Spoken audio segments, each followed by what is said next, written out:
Nasisitiza tu wewe wanawake ambao ni mabikra. Sasa mabikra wenyewe wako wapi? Wote washavurugwa sasa hivi. Hawana lolote, hamna cha bikra wala nini. Kwa hiyo wanaume tunajitahidi, tunaforce, tunaoa hata hao ambao angalau japokuwa wameshana nini, tutafanyaje sasa? Tunaoa. Oa mwanamke ambaye bado hana mambo mengi kichwani. Huyo singomaza kashawahi kupambana, kashawahi kufanyaje? Kwa hiyo atakupelekesha sana. Atakuona wewe hujui kufanya kazi, atakuona wewe. Kwa hiyo na nishawasi vijana. Kama mwanamke ukisimuliwa mwanamke ameshawahi kuwa na mahusiano ya aina 5 yote, usimuoe huyo mwanamke. Tafuta yule mwanamke ambaye anasema mimi ndo nataka nianze maisha na wewe. Wewe ndo mwanaume wangu ambaye nataka nidumu na wewe kwenye ndoa. Ndo nataka nianze maisha na wewe. Lakini usioe yule mwanamke ambaye anasema nilishawahi kuumizwa sana huko nyuma, naogopa kuingia kwenye mapenzi. Leo nimeingia na wewe kwenye mapenzi. Nataka wewe ndio uwe mwanaume wa furaha yangu. Yaani anakuja kwako kwa ajili ya umpooze maumivu ya mwanaume fulani. Wewe, hiyo kazi huiwezi hata siku moja. Kuna vitu ambavyo utavifanya wewe, japokuwa ni vitakuwa utaviona vya kimasiala, lakini atakufananisha na yule mwanaume wa mwanzo. Ni wale wale. Ngoja niwaambie sasa, wanawake, wanaume ni wale wale. Utatafuta huyo mwanaume ambaye unamtafuta wewe kwenye kichwa chako, hautakuja kumpata hata siku hii.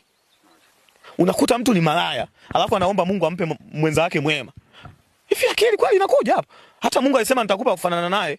Sasa wewe ni muhuni, unataka upate mtakatifu, uanze kumteza mwenzako na umalaya wako. Wewe ni malaya, unapewa malaya mwenzio.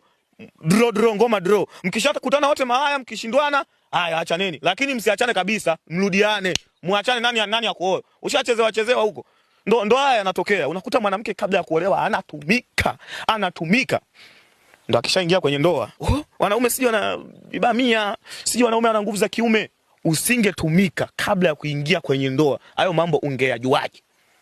Umekutana na wanaume tofauti. Nilishawahi kuwatolea mfano. Umekutana na mwanaume wa kwanza, mwanaume hawezi akakupa 100,000 yake, akalala na wewe dakika 20, dakika 15. Lazima akishakupa 100,000 yake, atatafuta madawa ya kujiboost. Aingie na wewe, anaweza kaingia na wewe kuanzia usiku mpaka asubuhi. Yuko na wewe, akipumzika anarudi. Kwa sababu katumia nini? Madawa. Kwa hiyo wewe, hiyo hali ya kukutana na wanaume ambao wanatumia madawa, utaizoea.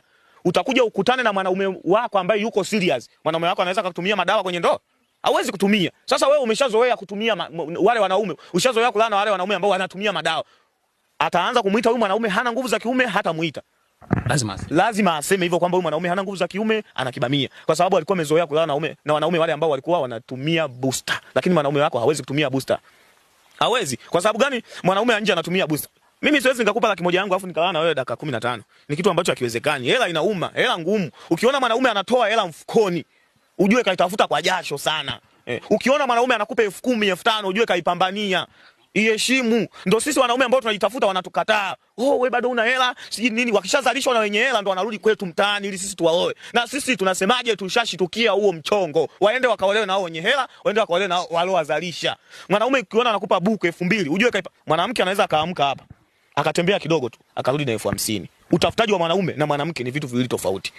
Anaweza akakutana na mshikaji tu, akampenda, akasema mimi nakupa hela, enda ukaitumie. Lakini wewe nani atakupa hela? Hakuna mtu anakupa hela. Na ndio maana nawasisitiza wanaume, usimtunze mwanamke ambayo sio mkeo. Tafuta mke wako, umuoe, uanze kumtunza. Unaona huyo mwanamke ambao wewe unamtunza, utampa hela ya nywele, utampa sijera ya nini, lakini ipo siku atakuja kutokea mwanaume ambaye yuko serious mwenzako, atamchukua na ataingia naye kwenye ndoa. Wewe utabaki na makaptura yako unashangaa, lakini ndo kashaolewa hivyo. Kijana, tengeneza maisha yako ikiwa bado una umri wa kujipambania. Usisubiri uzee uje ndo uanze kuhangaika, utakuwa ushachelewa. Huyo mwanamke mwenzako anaweza kaolewa na wanaume wengine wenye hela. Wewe utaolewa na nani? Wewe utaolewa? Si utabaki hivyo na umaskini wako. Kwa hiyo kijana, jipambanie maisha yako. Nilishawahi kuwaambia vijana, kosa la sasa hivi ambao wanalifanya, wanajilinganisha maisha yao na wale wazee ambao wameshaanzaga kujitafuta zamani. Wana miaka 50, 60, 70. Wana nyumba zao, wana magari yao. Kwa hiyo mzee kama huyo kumhonga binti ni kitu cha kawaida sana. Kumpa 200,000, 500,000 ni kitu cha kawaida. Sasa nao vijana wanawaiga hao wazee. Wewe kijana unaishi kwenye nyumba ya kupanga, unaishi kwenu, halafu unamhonga binti 200,000, 50,000. Halafu huko mbele utakuja kufanyaje? Utakuja kufanyaje?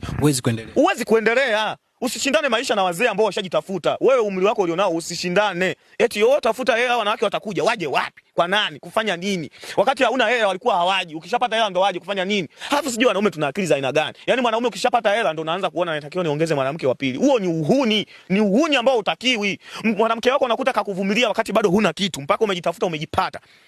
Mpaka umejitafuta umejipata. Halafu ukishajipata unaanza